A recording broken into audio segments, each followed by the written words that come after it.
Alright, कल की video में जो मैंने आपके साथ बात की थी कि आपको क्लास में कोई भी चैप्टर एलाबोरेट करना चाहिए, सवाल का जवाब देना चाहिए, और जब आप स्टेज पर जाएंगे स्पीच देने के लिए, प्रेजेंटेशन देंगे, तो उससे आपका कॉन्फिडेंस बूस्ट होगा और उससे आपकी कम्युनिकेशन दिन ब दिन ठीक हो जाएगी, बेहतर, आप एक बेस्ट कम्युनिकेटर बन जाएंगे। तो इसी की एक और कड़ी आज पहुंच चुकी है।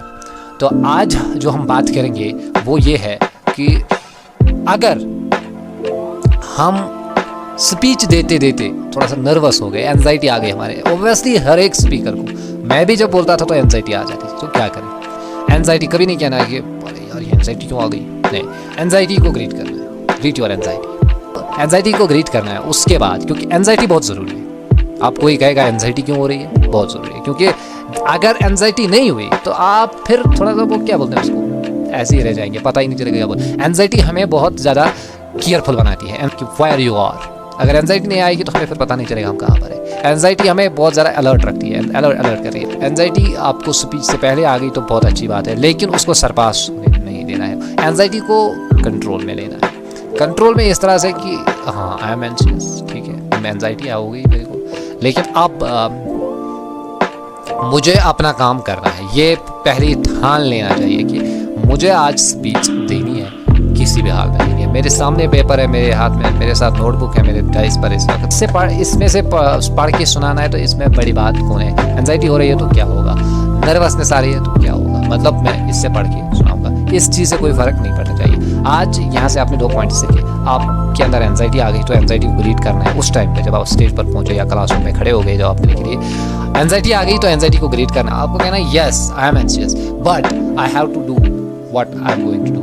मुझे जो करना है वो मैं करूँगा, मुझे आज ये स्पीच देना है, I have to speak in front of my classmates and I will do it, और ये ठान लेना चाहिए। और इसके बाद दूसरी बात जो है कि स्टेज पर जब 100 स्टूडेंट सामने होंगे तब भी यही होना चाहिए कि आई am anxious but it's okay, मैं बोलूँगा क्योंकि मुझे एक अच्छा कम्युनिकेटर बनना है, मैंने बोला तो यहाँ पर बोलना है। फिर क्या होता है कि एंजाइटी आ गई, आप नर्वस हो गए, आप गिरोगे नहीं, ये बात आप समझ लो, आप नहीं गिरोगे, बस बोल दो, आप बोलना शुरू कर दो। आपको इससे पढ़ के सुनाना है तो कौन सा फ़र्क पड़ेगा, यहाँ से तो आपकी आंखों में कोई, लेकिन देखो क्या होता है, एंजाइटी इतनी भी नहीं बढ़नी चाहिए कि आपको फिर समझ ही ना आए यहाँ पर लिखा क्या है। एंजाइटी को अगर एंजाइटी ने तुम्हारे दिमाग को काबू कर लिया तब प्रॉब्लम है, लेकिन अगर तुम्हारे दिमाग ने एंजाइटी को काबू कर लिया then it is great, you will be best communicator। दूसरी बात यह है कि नर्वस हो गए आप तो तब भी घबराना नहीं है, स्टेज के पीछे जाना। मेरी एक वीडियो है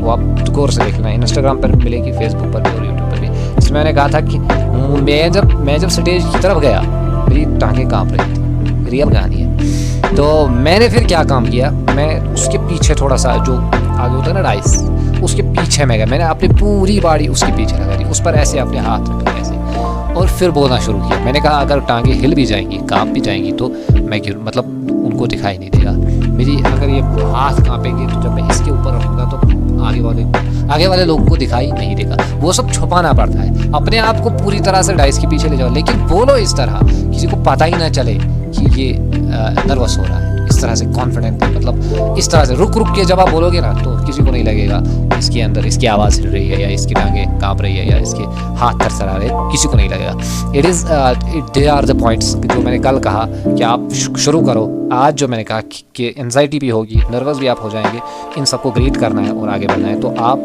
अच्छे कम्युनिकेटर ज़रूर बनेंगे। लेकिन इस वीडियो को शेयर ज़रूर करना, इस चैनल पर सब्सक्राइबर्स बहुत ज़रूरी हैं, आपका सपोर्ट बहुत ज़्यादा ज़रूरी है। वीडियो को शेयर करो, लाइक करो और कमेंट करो कि आपके साथ कौन सी प्रॉब्लम, आप कौन से स्टेज पर फंसे हुए हैं।